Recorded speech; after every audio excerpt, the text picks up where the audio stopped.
you're with us on Overdrive. We took the 2025 TVS Apache RTR 310 to a racetrack to just see how it performs under pressure.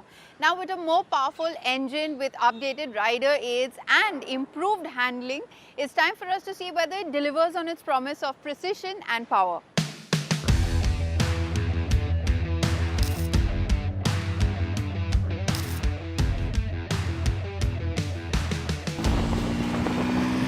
Alright, now when it came to the TVS Apache RTR 310, well, if you ever wondered why you never saw a great deal of them out on the road, even though this motorcycle has a good amount of features and tech involved, well, that is for good reason, because, well, as much as that may prove interesting or very enticing, when it came to the pricing of this motorcycle, many people just simply turned away from it because we are living in a world where 400cc single cylinders are pretty much ruling the roost as far as street motorcycles go. You have options from KTM, Bajaj, Triumph, really good machines, and although they don't offer you the same amount of features as this one does, well, they were priced a lot more aggressively and they offered a better value for money aspect. So now TVS have tried to turn the tide in their favor by updating the RTR 310 for 2025, and here is what this motorcycle now has to offer.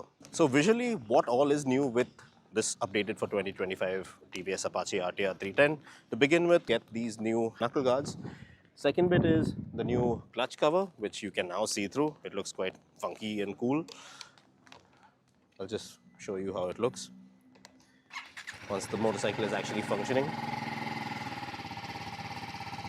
Yep, that's pretty nifty, but could be a little gimmicky in some people's eyes.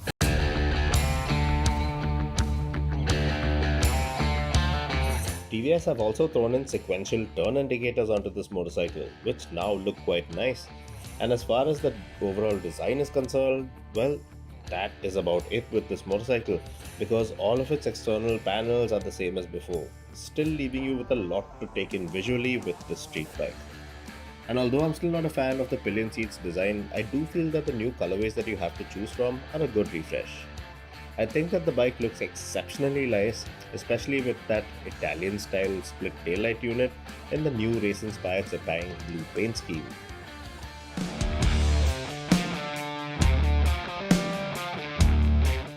In terms of features, TVS has now introduced launch control to the RTR 310, which has been borrowed from its fully fed RR 310 model. Then there's the new drag torque control feature, which is meant to improve the bike's overall ride quality. And I'll get to that feature in a bit because it is important here. And also, TVS have thrown in a lean angle readout in there. And that's something that is great fun to check out, especially when you're out on track.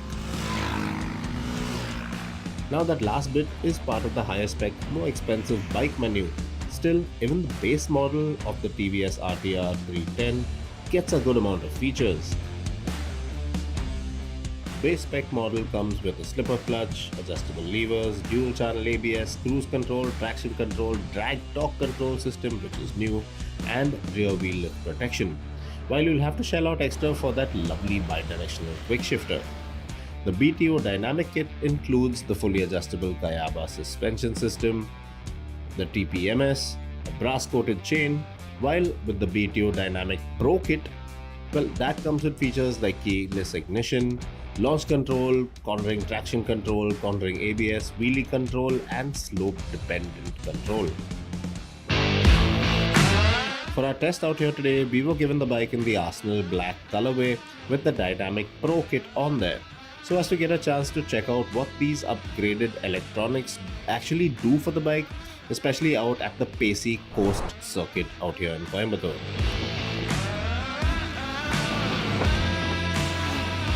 After riding this bike around for half a day out on the road and mostly out on the circuit, I'm still led to believe that, like before, the base variant with the bidirectional quick shifter on comes across as the best iteration of this motorcycle, that is if you're on a budget. And obviously, the more you fancy customizing your suspension, or even if you want some added electronics on there, well, the BTO models continue to give you that option.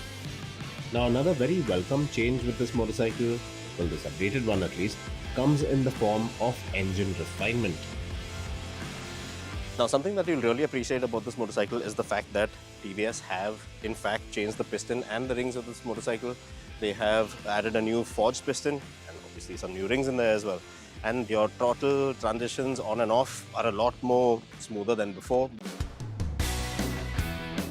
In essence, what this new drag torque control system does is regulate the spark and fuel injection into the motor by monitoring the speed of the bike, the amount of throttle input, and the wheel slip at the rear, so as to keep the bike's momentum going as smooth as possible. TVS has kept the power output of this liquid-cooled motor at 35.6 PS while retaining the minimum torque output to 27.3 Nm. Yes, kind of a bummer, I know, because TVS hasn't given it the bump in power like they did with the last update carried out with the fully fed RR310 model. And the manufacturer says that this was done intentionally to give the RTR 310 different character traits, which in a way is understandable. Now, previously, the Street Naked used to feel very twitchy at low revs and overly anxious to accelerate from the get-go. And while you still have to employ the clutch quite a bit initially because this bike still doesn't know how to take off smoothly from under 2000 RPM, well, acceleration overall has definitely improved in terms of smoothness and linearity. It's a lot more rider friendly and it feels a lot more composed when you're in the mood for a relaxed ride, especially around the 4000 RPM mark. Now, this is still quite a noisy engine, but thankfully the level of vibrations has reduced. There is a buzz that creeps into the bar at around 5500 RPM, and it only gets intrusive the closer you are to the red line, but that's a lot more acceptable than before, you see, because previously it used to get really vibey at around 6000 RPM, which is really where the party starts with this reverse incline motor. The bidirectional quick shifter is still a party piece on this bike, and like before, performance is brisk in the more responsive ride modes. And I'm happy that TVS haven't played around with the rider triangle or the chassis for that matter, because these aspects didn't really need any alteration to begin with. The riding posture that the RTR 310 will make you assume isn't overly committed, which is fine considering that it's a naked street bike, and I think it's still more relaxed a riding position than some of the lower capacity RTR models in the TVS lineup, to be honest. But the more you fancy going hot into a corner out on track, the more you'll want to stiffen up your suspension and swap out those stock foot pegs for a raced set. The agility and ease in changing direction with this 169 kg bike and its 1385mm wheelbase remains a highlight, aided well by a competent sintered brake setup that provides a good amount of feedback, and the dual compound Michelin Road 5 tires, well, they too fill you with a good sense of confidence when you're out on the road pushing for pace. Alright, now to wrap things up with this updated for 2025 RTR 310 model. Now what TVS have done with this bike is, well, to be honest, just make it a better proposition in terms of ownership, because, well, the main reason that people really turned away from this bike was the fact that it was overpriced. Although it did have a good amount of features, good amount of tech in there, really capable as well. Although it was more powerful than a 200cc motorcycle, it didn't really have the finesse or the punch of a 400cc single cylinder, which have become pretty much the norm nowadays. And more importantly, it has improved in terms of refinement. It is a lot more rider friendly, and of course the cherry on top has to be the pricing, which TVS have revised. The base model, well, the base model, which comes with a decent amount of features, will set you back by around 2,40,000 rupees. The top variant, which is technically the mid-spec variant, well, that will set you back by around 2,57,000 rupees. And the BTO models, well, they start you off at around 2,75,000 rupees. Now these are all introductory prices, susceptible to change over the course of time. Now this effectively means that the RTR 310 is finally a lot more sensibly priced compared to something like, say, the Triumph Speed 400 or the Honda CB300R in terms of overall packaging.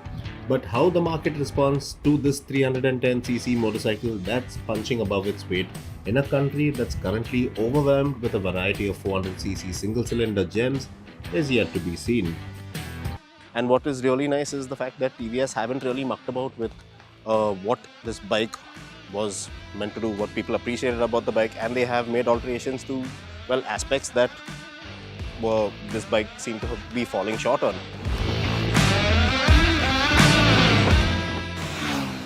Well, that's it then from us on this week's edition of Overdrive. But remember, you can stay in touch with the team through our various social media platforms, and you can write to us on YouTube. We'll see you next week. Until then, drive and ride safe.